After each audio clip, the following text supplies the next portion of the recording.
perkenalkan nama saya Fransius Sabris Ewang dengan NIM 22114749. Oke, perkenalkan nama saya Akbar Prasetyo dengan NIM 22114758. Perkenalkan nama saya Wahyu Seta Pramudia dengan NIM 22114789. Perkenalkan nama saya Fernanda Mahardika dengan NIM 22114751. Jadi di sini kami akan mewawancarai seorang pengusaha ya, yang juga teman kami. Mungkin bisa diperkenalkan dulu Mas, siapa namanya dan usahanya apa? Oke, halo semua. Nama saya Benny Sigit Nugraha. Kemudian usaha saya adalah Menores Sugar, pemberdayaan petani menoreh di Pegunungan Menoreh, Kulon Progo. Mungkin bisa dijelasin Mas, awalnya buat usahanya gimana, kenapa, motivasinya apa Mas? Oke, saya akan menjelaskan tentang usaha saya kenapa bisa berdiri ya. Ya. Jadi dulu emang tidak sengaja ya usaha ini berdiri. Di ketika tahun 2023, ketika saya semester 3 di bulan Oktober ya, ketika itu saya alhamdulillah dapat umroh gratis ya, umroh VIP gratis bintang 5 berangkatnya dari Jakarta, dari Jogja Praman. Itu pertama itu kenapa saya dapat umroh gratis sih, alasannya dulu kakak saya dapat juara pengusaha Astra ya, dan ketika kakak saya juara itu, pengumuman itu kakak saya ketika umroh gitu, kemudian dilempar ke saya. Akhirnya saya izin 2 minggu kuliah semester 3. Saya berangkat kereta jam 10 malam. Pesawat. Tidak pakai kereta, pakai pesawat ya. Pesawat ke Bandara Yaya, kemudian jam 10 pagi berangkat nyampe sana duhur, dijemput oleh petugasnya, langsung nginep sehari di Jakarta, kemudian umroh. Nah, akhirnya di umroh sana otomatis itu kan 20 orang itu kan juara pengusaha semua ya. Nah, di situ saya dapat circle pengusaha. Kemudian di umroh kita bareng, kemudian di Mekah, nah kita ngobrol-ngobrol di depan Masjidil Haram, kita berdiskusi kepada musuh-musuh lainnya. Dan saya di situ yang paling kecil. Nah, akhirnya ditanyain, saya belum punya usaha, cuma wakil kakak gitu ya. Akhirnya ngobrol, ditanyain, Mas asal dari mana gitu. Ada teman dari Banjarnegara, dia pengusaha mokaf yang nanyain ke saya. Akhirnya saya jawab dari Kulon Progo. Kemudian dia ada usul, ini Mas usaha ini aja, pemberdayaan petani, nanti saya anuin Muhammadiyah untuk memberikan petani, nanti jenengan ini usaha gula kelapa pelan-pelan nanti saya bimbing ya. Nah, jadi situ proses usaha muncul itu. Jadi memang tidak sengaja. Jadi ketika umroh tiba-tiba ada usaha ini. Akhirnya saya dirikan sekitar akhir Oktober 2003 itu saya dirikan usahanya. Ya memang usaha tidak mudah ya, akhirnya tapi dibimbing pelan-pelan, akhirnya bisa berjalan sampai sekarang. Terus berarti yang memotivasi ini kakak atau memang dari keinginan sendiri? Apa emang dari tadi yang ada yang memberitahu atau gimana Mas? Jadi sebelum saya usaha ini juga dulu pernah usaha, jadi ya namanya usaha ya gitulah. Maksudnya nggak dari usaha ini sebelumnya udah usaha banyak gitu. Maksudnya dulu saya background dari pesantren ya. Data dulu saya sebelum usaha ini udah usaha banyak kan, ya nggak banyak sih, ada beberapa dari saya lulusan pesantren. Kemudian saya mengabdi, dulu pernah mengabdi di Kalimantan Selatan ya, saya jadi guru ya setahun. Terus saya pernah usaha jualan baju ya, baju online, sepatu dulu laris ya. Saya jual ke santri, jualan baju brand itu laris. Tapi tidak bertahan lama ya, karena di situ saya seorang ustaz, jadi saya lebih mengabdi kepada pondok ya untuk ngajar. Akhirnya saya ketahuan kayaknya ya, kemudian dimarahin untuk tidak jualan. Akhirnya setelah itu akhirnya saya udah nggak jualan, akhirnya lulus pengabdian. Saya semester 1 udah usaha juga ya, itu usaha tahu nyanyor ya. Ini pernah dengar teman tahu nyanyor dulu ya, pernah story tahu nyanyor ya? Nah iya pernah itu pernah. Lu pernah jualan tahunya semester 1 ya. Dulu jualan di UMJ tuh, jualan di UMJ itu benar capek banget ya, dari Kulon Progo ke Amikom, jualan di UMJ tuh, waduh ya Allah capek banget Pak. Udah capek malu lagi. Udah bawa gerobak di depan masa UMJ ya jualan tuh, tapi di situ terbentuk mental ya. Akhirnya jualan 2 bulan tuh kayaknya capek, profit dikit, akhirnya berhenti akhirnya ya kita kalau di Islam ibarat tuh rezeki sudah diatur ya. Betul. Akhirnya saya berdoa pada Allah, akhirnya dapat petunjuk umrah gratis dan punya motivasi untuk usaha ini. Jadi ya intinya dibimbing sama Yang Maha Kuasa untuk usaha ini. Jadi gitu. Oke, Mas Ben ini pasti menerapkan prinsip etika kepemimpinan kan dalam bisnis. Nah mungkin bisa dijelaskan apa yang diterapkan Mas? Saya dalam kepemimpinan ya, saya lebih kayak religius ya. Kayak petani saya lebih kayak mengingatkan tentang ibadah ya. Kayak jangan lupa gitu kan, kita mencari rezeki itu untuk ibadah ya. Kalau kita nyari apa untuk ibadah, seolah sih berkah gitu. Jadi kenapa kita memberikan masyarakat ya? Jadi kita mencari rezeki itu bukan hanya semata-mata mencari keuntungan, tapi mencari keberkahan gitu. Jadi biar rezeki lancar. Kemudian ketika kita niatkan dengan ibadah, insya Allah semuanya akan berkah dan lebih nyaman aja kehidupannya. Mas Benny, di sini saya akan menanyakan mengenai konflik-konflik yang ada di di usaha Mas Benny nih. Tentunya kan ada konflik-konflik nih yang pernah terjadi gitu. Nah, bagaimana sih cara Mas Benny itu mengatasi atau manajemen konflik tersebut? Oke, saya akan menjawab pertanyaan dari Mas Akbar ya. Mungkin memang di setiap perusahaan itu pasti ada konfliknya. Terutama saya ketika ada konflik ke petani ya. Jadi yang pertama untuk saya ada konflik salah satu, kita kayak berkumpul. Kemudian kita curhat ya, sharing-sharing gitu. Ini ada masalah apa di sini, masalah harga turun ya. Jadi kita kasih solusi apa gitu. Di sini misalnya dalam marketing kurang, jadi kayak berdiskusi ya. Ketika ada konflik itu kita kumpul bareng, langsung kayak masih saran. Ya gitulah, pokoknya kasih solusi bareng-bareng. Lalu di dalam konflik ini sendiri kan banyak tuh kasus yang terjadi. Apakah Mas Benny ini punya sih pendekatan tersendiri gitu buat konflik-konflik yang terjadi ini? Kalau untuk pendekatannya ya lebih kayak terjun ke lapangan ya. Saya ke petani, kita kayak ngasih bantuan ya. Saya ada bantuan dari, kan saya emang memberdayakan petani Muhammadiyah ya. Ketika saya ada bantuan dari Muhammadiyah, saya salurkan gitu. Jadi kayak tangan kanan Muhammadiyah tuh. Jadi kayak pendekatnya sering berkunjung ke petaninya gitu sih. Itu pendekatannya. Oke, Mas Benny, terus gimana sih cara biar konfliknya itu tuh nggak keulang lagi gitu? Apakah ada cara tersendiri atau bagaimana? Kalau saya untuk biar konflik gak terulang ya mengingatkan ya. Kalau terulang pasti ya kadang masih terulang ya. Jadi kayak selalu mengingatkan ya. Ini ibarat ya, manusia tempatnya salah ya dia. Terus selalu mengingatkan ya. Gitu. Saya juga masih merasa tetap pernah salah, jadi ya saling mengingatkan diri sendiri dan mengingatkan kepada orang lain. Jadi begitu. Oke. Lalu saya ingin tanya nih terkait koordinasi dari organisasinya atau dari perusahaan itu sendiri, strategi komunikasi apa sih yang Mas Benny pakai gitu agar terjalin kesinambungan dalam perusahaan Mas Benny itu? Kalau saya kayak menjalin komunikasi ya, kan kita juga terstruktur ya.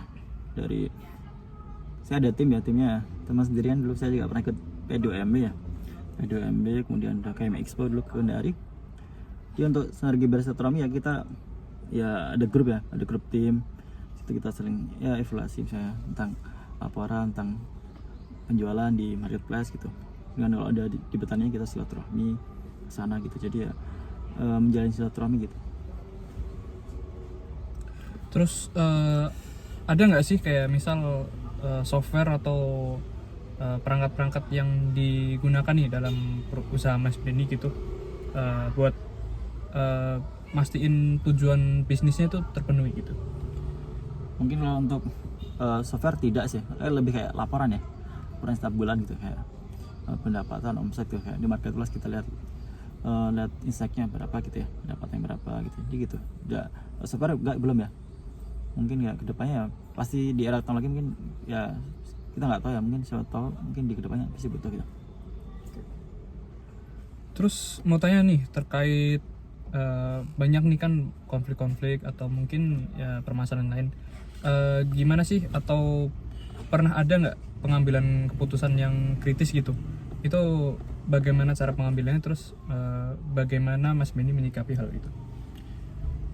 Kalau mengambil keputusan kritis ya, kayaknya selama ini ya belum sampai kritis ya. Ya masih belum masalah besar ya. Dan untuk ngambil ini ya keputusan kritis ya, kan selama ini ya, selama setahun ini ya alhamdulillah belum sampai ngambil keputusan kritis ya, belum sampai di saat itu ya. Mungkin kalau ngambil keputusan ya lebih ke kita koordinasi ya satu sama lain gitu. Memang perusahaannya belum lama ya, tapi nanti suatu saat pasti ada ya pesan kritis itu, kayak kita memecat atau itu mungkin pasti akan terjadi gitu dalam suatu perusahaan, bisa begitu.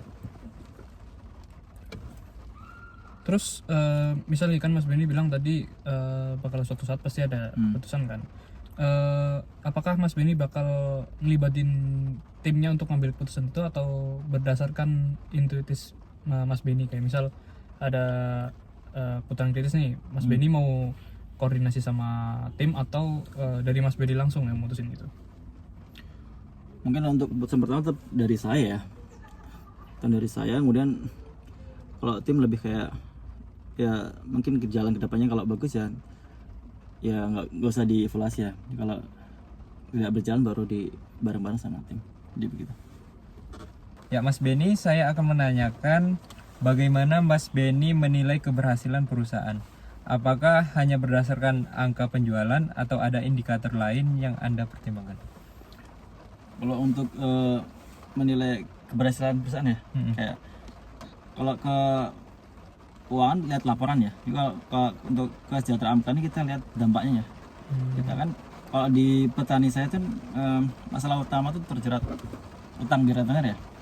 Jadi kalau dinilai kesuksesannya ketika petani ini tidak terjerat utang ya, jadi dia tidak meminjam uang ke retener, itu ya dinilai dari situ. Ya kalau dari tadi bilangnya dari laporan ya. Selain laporan tertulis, apakah Mas Benny menggunakan metode lain seperti rapat berkala atau memantau kinerja dari perusahaan? Kalau rapat tuh ya kadang rapat tapi nggak rutin ya, mungkin ya sebulan sekali gitu. Sebulan sekali. Kemudian kalau sama lihat laporan sih, ya belum sampai seminggu sekali, belum masih ya belum besar ya, jadi sebulan sekali. Kemudian lihat laporannya dari omsetnya itu dari saya laporan Instagram gitu, laporan marketplace gitu. Lalu apakah ada jenis penghargaan non finansial yang Mas Benny berikan untuk karyawan? Ya kalau untuk penghargaan ya, kalau petani kita lebih kayak apa ya, saya contohnya kita memberi bantuan gitu ya, rewardnya kayak saya rendang gitu, kita membelikan rendang apa kalengan tuh ya, saya bagus nih petaninya, kita kasih jajan-jajanan gitu ya, lebih ke sembako ya daripada uang. Jadi lebih ke rewardnya ya ke petani sembako gitu. Kalau ke tim ya kita memberikan rewardnya ya kadang uang gitu, nggak uang, kadang kayak makan-makan bareng gitu ya. Untuk cara nentuin yang dapat hadiahnya itu gimana ya Mas? Ya untuk menentukan kita lihat ya dari petani nih, dari petani yang kita lihat dari kerjanya ya, kita lihat dari produksinya. Kemudian kalau dari tim ya dari dia, saya kumpulan gitu. Kemudian dia ketika ada ngerjain dari tim itu kan, kita kan tim masih sedikit ya saya tuh. Kalau tim di Amikom saya 3 orang ya, 3 teman sekelas tuh. Kalau menilai ketika kumpul gitu, dia sering kumpul gitu. Ketika ada event-event gitu, kayak event entrepreneur di kampus tuh, kalau dia kumpul pasti saya kasih uang gitu. Tapi kalau nggak ikut ya nggak dikasih gitu. Apakah pernah ketika memberikan hadiah yang diberikan hadiah menunjukkan peningkatan produktivitas? Ya tetap pasti kalau dikasih hadiah pasti lebih kayak lebih positif lah gitu. Yeah. Kayak lebih positif, lebih kayak ya lebih enak aja diajak ngobrol gitu, lebih ya beda gitu dari ekspresinya. Jadi kalau sebelum dikasih hadiah. Lalu apakah ada kebijakan formal untuk menangani pelanggaran seperti pembuatan SOP atau kode etik kerja? Ini kalau pelanggaran ya kita lebih ya menegur saya ke petani ya, menegur petani yang saya meminjam utang gitu ya, kita tegur aja sih, tegur kan kita kepada orang tua ya, belum sampai kita sampai mecat gitu ya, enggak lah sih, cuman baru teguran gitu. Bagaimana Mas Benny untuk mengatur cara memberikan hukuman dan motivasi untuk karyawan yang bersangkut?